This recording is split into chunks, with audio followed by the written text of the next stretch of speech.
ये कोई कहानी नहीं बल्कि एक सच्ची हकीकत है जो आयमा ने हमारे साथ शेयर की। किस तरह उसके भाई की एक छोटी सी गलती उसके घर वालों के लिए एक बड़ी सज़ा बन गई। आखिर उनके साथ ऐसा क्या हुआ? इस खौफनाक सच्चाई को जानने के लिए इस वीडियो को आखिर तक ज़रूर देखें। लाहौर में तेज़ बारिश हो रही थी। मजहर इकबाल चौक पर गाड़ियां धुंध में आहिस्ता चल रही थीं। जैन गाड़ी चला रहा था। उसने सड़क के किनारे एक लड़की को खड़ा देखा। वो भीग रही थी, अकेली। उसकी आंखों में अजीब सी चमक थी। उस रात जैन ने सोचा वो बस एक लड़की की मदद कर रहा है। उसे क्या पता था कि ये मुलाकात उसकी जिंदगी बदल देगी। जैन 25 साल का खूबसूरत लाहौर का आम सा लड़का। दिन में ऑफिस, रात को वालिदैन के साथ खाना। उसकी एक ही परेशानी थी, वो अभी कुमारा था। उसकी अम्मी ने बहुत से रिश्ते दिखाए, लेकिन कोई लड़की उसे पसंद ना आई। अम्मी, दिल को कोई लड़की छुए तो बात बने, वो कहता। अम्मी परेशान होती, बेटा उम्र निकलती जा रही है। लेकिन जैन को जल्दी ना थी। वो ऐसी लड़की चाहता था जो इन सब में से सबसे मुख्तलिफ और ख़ास हो। उस शाम ऑफिस से निकलते हुए तेज़ बारिश शुरू हो गई। गाड़ी का शीशा धुंधला गया। सड़क पर गाड़ियां आहिस्ता चल रही थीं। उसने सड़क के किनारे एक लड़की को खड़ा देखा। वो भीग रही थी, बाल चेहरे पर चिपके हुए, हाथों से चेहरा ढांपे खड़ी थी। जैन ने लम्हा भर सोचा कि आगे निकल जाए। लाहौर में किसी अजनबी के लिए गाड़ी रोकना अक्लमंदी नहीं, मगर दिल माना नहीं। उसने गाड़ी आहिस्ता की, शीशा नीचे किया और बोला, आप ठीक हैं? लड़की ने पलट कर देखा। आंखों में थकान थी, मगर लहजे में सुकून। अब ठीक हूँ, शुक्रिया। इस एक जुमले में कुछ ऐसा था जिसने जैन को बेचैन कर दिया, जैसे ये मुलाकात मामूली ना थी। जैन ने दरवाज़ा खोला। बैठिए, मैं छोड़ देता हूँ। वो हिचकिचाई, फिर गाड़ी में बैठ गई। मेरा नाम सना है, बहुत शुक्रिया। मेरा नाम जैन है, उसने जवाब दिया। गाड़ी आगे बढ़ी। बारिश की आवाज़ के दरमियान दोनों की बातें शुरू हुईं। सना ने हल्का सा मुस्कुराकर कहा, आपने रुककर अच्छा किया, लोग आमतौर पर नहीं रुकते। जैन ने कहा, बस लगा कि रुकना चाहिए। सना ने शीशे से बाहर देखा, जैसे कुछ सोच रही हो, फिर आहिस्ता से बोली, शायद कुछ लोग हादसों के बाद ही रास्ता बदलते हैं। जैन ने चौंक कर उसकी तरफ देखा, मगर सना खामोश हो चुकी थी। बारिश कुछ कम हुई थी जब जैन ने गाड़ी एक पुरानी गली के सामने रोकी।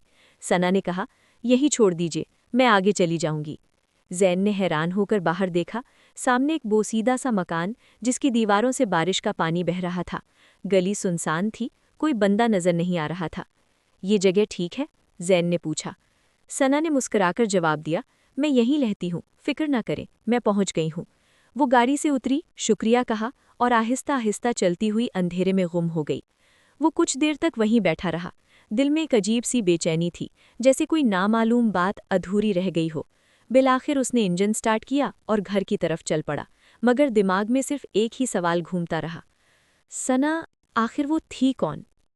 अगली सुबह बारिश थम चुकी थी, मगर जैन के जहन में रात की वो मुलाकात बार बार लौट आ रही थी। दफ्तर जाते हुए उसने सोचा, बस देख लूं, शायद वाकई वो वहीं रहती हो। उसने गाड़ी उसी गली की तरफ मोड़ दी जहां रात सना उतरी थी, मगर दिन की रोशनी में वो जगह बिल्कुल मुख्तलिफ लग रही थी। दीवारों पर काई जमी हुई थी, दरवाज़ा जंग आलूद और आधा टूटा हुआ। जैन गाड़ी से उतरा, करीब जाकर देखा, मकान के अंदर झाड़ियाँ उगी थीं, खिड़कियाँ टूटी हुईं, फर्श पर मिट्टी की मोटी तह। एक दुकान वाले ने पास से आवाज़ दी, साहब, क्या ढूंढ रहे हैं? जैन ने कहा, यहाँ एक लड़की रहती है, सना। कल रात मैंने उसे यहीं छोड़ा था। दुकानदार ने हैरत से देखा, साहब, ये मकान तो 10 साल से खाली है, यहाँ कोई नहीं रहता। जैन के हाथ से चाबी गिर गई। उसने दोबारा मकान की तरफ देखा, वही जगह, वही दरवाज़ा, मगर अब सब कुछ बेजान। दिल की धड़कन तेज हो गई और वो बिना कुछ कहे गाड़ी में बैठकर तेजी से निकल लिया। जैन ने खुद को समझाने की पूरी कोशिश की कि शायद मैं गलत गली में चला गया था, शायद कोई और जगह थी, या वो लड़की किसी के घर मेहमान हो, मगर दिल मानने को तैयार ना था। अगले दिन दफ्तर से वापसी पर ट्रैफिक जाम था, तो जैन ने वही पुरानी सड़क पकड़ ली जिस पर कल रात वो लड़की मिली थी। सूरज ढल रहा था, मौसम साफ था और सड़क के किनारे एक छोटा चाय वाला खोखा खुला था। जैन ने गाड़ी रोककर सिगरेट जला ली, बस यूं ही दिमाग साफ करने के लिए। चंद लम्हों बाद उसने दूर से एक मानूस चेहरा देखा, वही लड़की, सना। इस बार वो एक सफ़ेद दुपट्टा ओढ़े आम से लिबास में चाय वाले से बात कर रही थी, बिल्कुल नॉर्मल अंदाज में। जैन ने हैरत से घड़ी देखी, फिर उसे गौर से देखा। वो हंस रही थी, किसी बात पर मुस्कुरा रही थी, जैसे कल की बारिश वाली रात कभी हुई ही ना हो। जैन करीब गया। सना? उसने पलटकर देखा, बिल्कुल पुरसुकून चेहरा। जी, आप मुझे जानते हैं? कल रात मजहर इकबाल चौक पर मैंने आपको। शायद आप किसी और को समझ रहे हैं। मैं तो कल यहाँ थी। चाय वाला बोल उठा। हाँ साहब, ये तो रोज यहीं आती हैं। कल भी आई थी, बारिश में भी। जैन के गले से आवाज न निकली। वो पीछे हटा, कार में बैठा और चला गया। 2 दिन गुजर गए मगर जैन के जहन से वो मुलाकात निकल नहीं रही थी। दफ्तर में काम के दौरान भी वो बार बार सोचता, अगर वो लड़की झूठ बोल रही थी तो क्यों, और अगर सच बोल रही थी तो वो कौन थी जो उस रात बारिश में मिली थी। इसी उलझन में एक शाम वो अपने दोस्त फरहान के साथ कैफे गया। चाय पीते हुए उसने बात छेड़ी। यार, कभी तुमने किसी को देखा हो और अगले दिन वो बंदा तुम्हें पहचाने ही ना। फरहान हंसा। ये तो हर आशिक का ख्वाब होता है, मगर तू संजीदा लग रहा है। जैन ने बात बदल दी, मगर दिल के अंदर एक अजीब सा दबाव था।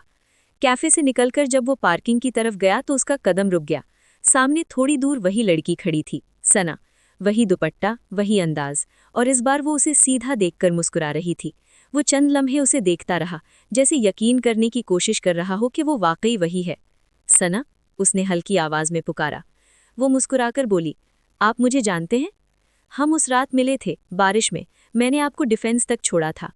मुझे नहीं लगता हम पहले मिले हैं। जैन खामोश हो गया। चंद लम्हों की खामोशी के बाद वो बोली, शायद आप किसी और को समझ रहे हैं। खैर, आपका नाम? जैन ने उलझन में आकर कहा, जैन। सना ने फिर मुस्कुराकर हाथ बढ़ाया। अच्छा लगा मिलकर जैन। जैन ने उसके हाथ की गिरफ्त ठंडी पाई, बहुत ठंडी, जैसे बर्फ चूली हो। जैन ने हिचकिचाते हुए हाथ छोड़ा, मगर उसकी नज़रें अब भी सना के चेहरे पर जमी हुई थीं। दिल कह रहा था, ये वही है। दिमाग कह रहा था, ये मुमकिन नहीं। अगले दिन जैन ने खुद को समझाया कि शायद वाकई गलतफहमी थी, मगर किस्मत जैसे कोई खेल खेल रही थी। दोपहर में वो दफ्तर से निकला तो देखता है वही सना बस स्टॉप के करीब खड़ी। इस बार वो किसी कॉल पर थी, मगर जैसे ही जैन गुजरा उसकी नज़र मिली और वो हल्का सा मुस्कुराई। जैन गाड़ी रोके बिना ना रह सका। क्या इत्तफाक है, फिर मुलाकात हो गई। सना ने कहा, शायद किस्मत चाहती है हम बार बार मिले। ये जुमला सीधा जैन के दिल में उतर गया। उस दिन के बाद मुलाकातें बढ़ने लगीं, कभी चाय पर, कभी वॉक के दौरान, कभी किसी किताबों की दुकान पर। सना की बातों में एक सुकून था, मगर उसके अंदर कुछ ऐसा था जो जैन समझ नहीं पाता था। कभी वो हंस रही होती और अगले लम्हे खामोशी में डूब जाती, जैसे कोई बोझ सीने पर उठाए हो। जैन को महसूस हुआ, ये लड़की सिर्फ एक इत्तेफाक नहीं, बल्कि उसकी जिंदगी का हिस्सा बनने वाली है। कुछ हफ्ते गुजरे और अब जैन के दिन सना के बिना अधूरे लगने लगे। दफ्तर में मीटिंग्स के दौरान भी वो उसकी बातें सोचता रहता और शाम होते ही किसी बहाने सना से मिलने निकल पड़ता। सना भी उसके करीब आती जा रही थी, मगर कभी कभी उसके चेहरे पर एक गहरी उदासी छा जाती, जैसे वो किसी खौफ या राज के साए में हो। एक दिन पार्क के बेंच पर बैठे, बारिश के हल्के कतरों के दरमियान जैन ने कह दिया, सना, मुझे लगता है मैं तुमसे मोहब्बत करने लगा हूँ। सना चंद लम्हे खामोश रही, फिर आहिस्ता से बोली, जैन, कुछ बातें कहने से सब बदल जाता है। क्या तुम तैयार हो सब बदलने के लिए? जैन ने संजीदगी से कहा, अगर तुम मेरे साथ हो तो हाँ। मगर सना की आंखों में एक अजीब खौफ छिपा हुआ था, जो जैन को उस वक्त समझ नहीं आया। चंद दिन बाद जैन ने फैसला किया कि अब बात छिपाने का कोई फायदा नहीं। घर में खाने के दौरान उसने आहिस्ता से कहा, अम्मी, मैं किसी को पसंद करता हूँ। अम्मी ने चम्मच रखते हुए चौंक कर देखा। कौन? इसका नाम सना है, बहुत शरीफ, सलीका शमार लड़की है। अम्मी और बहन आयमा ने एक दूसरे को देखा। कहाँ की है? इसके घर वाले? जैन ने हिचकिचाते हुए कहा, वो अकेले रहती है, उसके वालिदैन नहीं हैं। कमरे में यकदम शांति छा गई। अब्बू ने नजरें झुकाए बिना कहा, बेटा, हम तुम पर भरोसा करते हैं, मगर किसी की जड़ें ना हो तो उसकी सच्चाई पर शक आता है। आयमा बोली, भाई, आजकल लोग बिना पहचान के आते हैं, फिर पता चलता है सब झूठ था। जैन ने तल्खी से कहा, सब लोग एक जैसे नहीं होते, सना मुख्तलिफ है। अम्मी ने सांस लेकर कहा, ठीक है, पहले उसे घर बुला लो, हम मिलकर देख लेते हैं। जैन के चेहरे पर इत्मीनान था, मगर दिल के किसी कोने में एक अनजान सा खौफ उभरने लगा। अगले इत्तेवार सना घर आई। अम्मी ने खास इंतजाम किया। सना ने सादा सफ़ेद लिबास पहना हुआ था, बाल बंधे हुए, चेहरे पर वही पुरसुकून मुस्कुराहट। बातचीत शुरू हुई। सना मुअद्दब थी, जवाब मुख्तसर मगर दुरुस्त देती। अब्बू ने पूछा, बेटा, आपके वालिदैन कहाँ रहते हैं? सना ने एक लम्हे के लिए नज़रें नीची की। वो दोनों अब नहीं हैं, मैं अकेले हूँ। कमरे में खामोशी छा गई। अम्मी ने मौजू बदलने की कोशिश की, चाय लीजिए ना। चंद हफ्तों बाद बात निकाह तक पहुंच गई। अम्मी ने जिद तो की कि अभी जल्दी है, मगर जैन का इसरार न टूटा। सादा सा निकाह तय हुआ। घर के लॉन में करीबी अजीजों के दरमियान। सना ने हल्के गुलाबी रंग का लिबास पहना हुआ था, चेहरे पर हल्की सी मुस्कुराहट, मगर आंखों में वही पुरस्रार सुकून। मौलाना साहब ने निकाह के अल्फाज पढ़े, ज़ैन बिन फैसल, क्या आपको सना बिनते ज़ैन कबूल है? ज़ैन ने बिना सोचे कहा, कबूल है। सबके लबों पर मुस्कुराहट थी। लेकिन अगले लम्हे जब सना ने कबूल है कहा तो अम्मी के हाथ में पकड़ी तस्बीह के दाने टूटकर ज़मीन पर बिखर गए। ज़ैन ने एक लम्हे के लिए महसूस किया कि सना की आंखें थोड़ी सियाह हो गईं, जैसे रोशनी निगल रही हों। लेकिन जब पलक झपकी सब नॉर्मल था। उसने खुद को समझाया, ये मेरी थकान है। मगर अम्मी ने नज़रें चुराते हुए सिर्फ इतना कहा, अल्लाह खैर करे। निकाह के बाद सना घर आई। वो ज़ैन के साथ तो बहुत अच्छी थी, लेकिन अम्मी और आयमा को उसके रवैये में रूखापन लगने लगा। रात को होने वाले अजीब वाक़यात। एक रात आयमा की आंख 3 बजे खुली। उसे प्यास लगी थी। वो दबे पांव किचन में गई।